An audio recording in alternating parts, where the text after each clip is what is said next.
이 카포트도 아파트인 경우에는 지정 좌석에 대한 사용권을 지불하셔야지만 자리를 주는 경우도 있으니 임대 진행 시에 확인해 보셔야 합니다. 이건 조금 다른 예인데 편의시설로 게라지를 볼 수 있습니다. 앞선 내용과 중복되는 거라고 생각할 수도 있지만 편의성만 가지고 말씀드린다 한다면 게라지에서 주방으로 연결된 콘도와 아파트의 구조가 있는데 이게 정말 유용합니다. 어린 자녀가 있는 경우 아이가 잠이 들게 되면 잠든 상태로 게라지에서 거실로 이어지는 문을 통해 바로 방으로 갈 수 있습니다. 비가 오거나 짐이 있는 경우라도 바로 주방으로 짐을 가지고 들어올 수 있기 때문에 이건 역시 상당히 편의적인 부분에서 장점이라고 볼 수 있습니다. 7번째, 집의 소재와 구조. 아파트는 콘도보다 벽의 두께가 좀 얇다고 생각이 듭니다. 최근에 지어진 콘도 같은 경우에는 큰 차이가 없겠지만 예전에 만든 콘도 같은 경우가 더 좋은 소재를 사용한다고 저는 생각합니다. 층간소음도 콘도의 경우에는 위아래층으로 있는 구조의 콘도도 있지만 보통은 벽만 쉐어하고 위아래 두 개 층을 한 가구가 사용하는 경우가 많습니다. 일부는 아래층과 거실 또는 방의 공간을 위아래층으로 쉐어하는 경우도 있지만 상대적으로 아파트보다는 덜 쉐어한다고 저는 보여지고 있습니다. 따라서 콘도는 층간소음이 잘 없다고 보는 반면 아파트인 경우에는 이게 두 개 층도 있지만 세 개 층짜리 집이 각각 한 층 한 층 한 층 사는 경우도 많이 있습니다.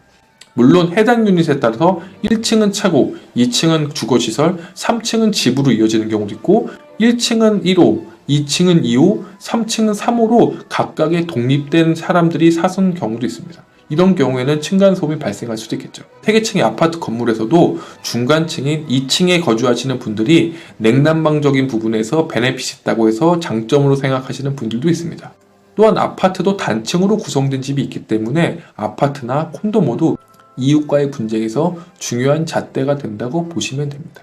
9번째, 계약 조건과 공과금. 콘도는 개인 소유이기 때문에 계약을 할 때 아파트보다는 조금 더 까다롭습니다. 앞서 렌트편 영상에서도 말씀드린 대로 어떤 집의 형태라도 집주인은 세입자에게 디파짓 이외에도 선금을 요구할 수도 있습니다. 또한 이사 갈 때 무브아웃에 대한 내용이 아파트가 콘도보다는 좀 더 디테일하게 보는 부분이 있습니다.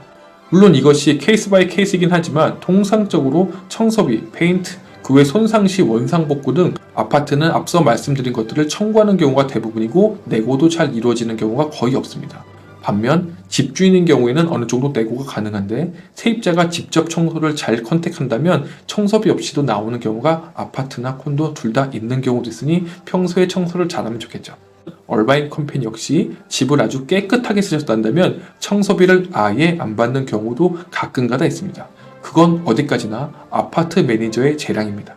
또한 콘도는 전기, 수도, 가스, 쓰레기 등 생활에 필요한 모든 유티를 연결해야만 합니다. 물론 집주인에 따라서 유티를 지원하는 부분도 있지만 자세한 내용은 계약할 때 확인을 해보셔야만 합니다.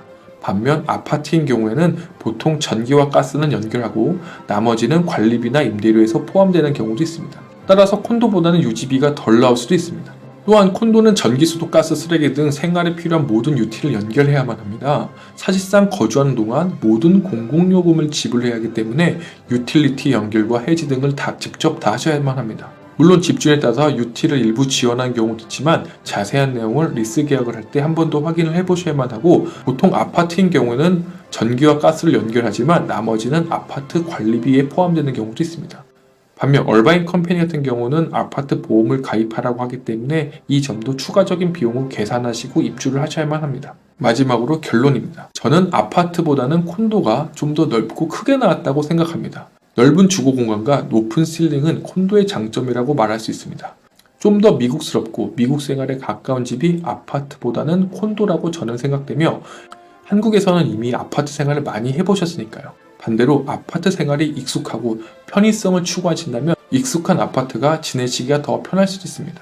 개개인의 라이프 스타일은 전부 다르고 선호하는 가치도 차이가 있기 때문에 앞서 콘도 아파트의 장단점을 비교해본 것처럼 자신에게 맞는 집을 찾는 데 도움이 되시길 바라는 마음으로 영상을 만들었습니다.